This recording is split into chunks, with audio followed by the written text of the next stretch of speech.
Hey, Gilliquick here for an update on my Project Subby, as it's been called.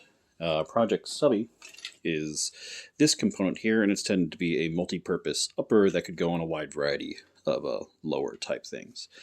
So it would be the bolt and other associated bits that could let you reuse this the same as you reuse AR upper, well, types of things.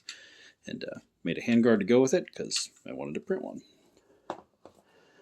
And this is a 16-inch barrel, so that's normally what would be in there if you wanted to pop a stock on it or something. So I don't have out here right now my initial iterations, but I believe the oldest one I have is this one. And this was after I had decided to make the magazine well a modular component, and that was so that this primary receiver could print flat without any supports, and these could be, let's see, two sparts. I don't know if you can see the seam there. Yeah, so each mag well printed in half, so they could print nice and flat on either face. And then there was a little butt cap that goes on, some pick rail that's out of spec that goes in there, and you get something nice to hold. Uses an AK grip, and I made a stand-in AK grip nut because I didn't want to just buy those. So yeah, old design. There were a few minor iterations on the receiver. I don't think there were any here. This one you can see the trigger guard also doubles as a spring for the insertion of magazines. Yeah, now it doesn't have a good click with it. So go to the next one, and you can see there's room in there for pins to hold these in. This one should have a better click. Very nice.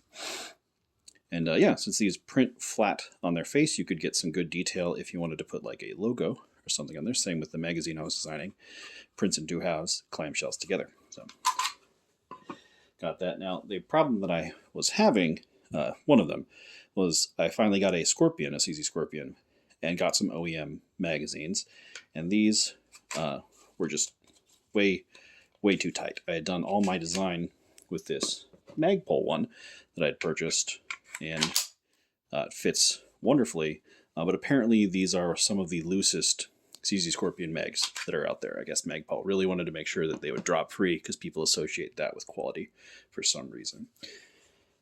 So some updates. I actually changed the magazine well cutout area here in the bottom. Previously, I don't have one disassembled, but you could see that it was this slot was further, and it was a full cutout just on the front. I removed that, brought it on the inside, and that was so that this little bullet guide right here, which was also doubling as a locking position for against this lip of metal.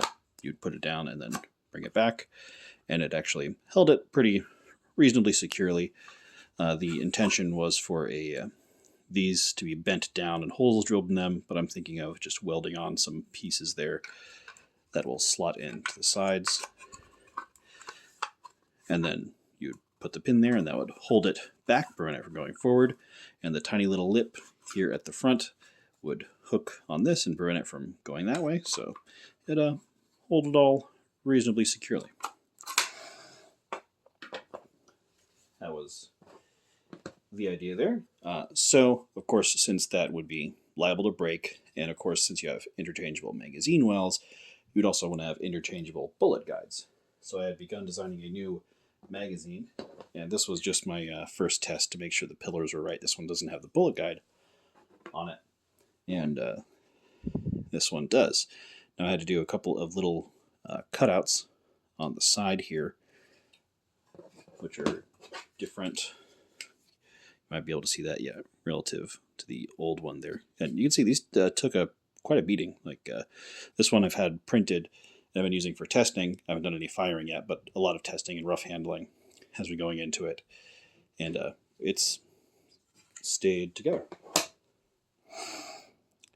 So I was hoping this one would work, but this, as you can see, I did not print flat on its side as I did the old mag wells. This one was printed like this, which unfortunately got me some curling up near the back because, of course, it's very thin and there's a lot on it. So I'm probably going to break this down into halves as I did before, because as soon as I put this in, I got a nice tight lock on that there. Very happy it printed. And then it immediately snapped. You can see, yeah, a little light coming through there. That took like 2 seconds to do. Like I said, the old ones had been going strong for, I think I have one that's been going for like 2 years now with rough testing, and that was just basic PLA. And this is also basic PLA, but again, it broke in under 5 minutes. So definitely, I think printing on the sides is the way to go there for maximum strength in that regard. So that's the idea now. Modular magazine, or magwells, and all that jazz. And of course, the OEM magazine, because that's, of course, the reason I had to redesign them. They fit in just perfectly. There's just a little bit of wobble, so when they have that latch that comes in there, they do hold it quite nicely. And of course, since this is all modular, you can just make one that takes whatever magazines you happen to have. Magazines of normal capacity were banned in my state, Washington. Still hoping that gets overturned. But since this is interchangeable, you could, with some other redesigns, because also assault weapons are banned. We'll get around that.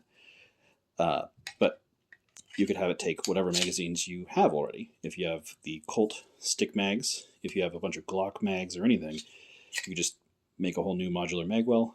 And then, of course, since the bullet guide is integral to that, you'd be able to customize that as well, which would be important because, bullet guide kind of has to match the magazine and everything.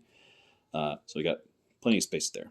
So, yeah, as a quick update on my project Subby, and I hope to be able to take it shooting later this year. I did need to get an FFL because in Washington you cannot manufacture your own firearms. So I can engrave my own serial numbers. And I did put all over the paperwork that I wasn't really going to be selling them. I was going to be testing prototypes. So should be good there. Thank you for catching up. Have a good day.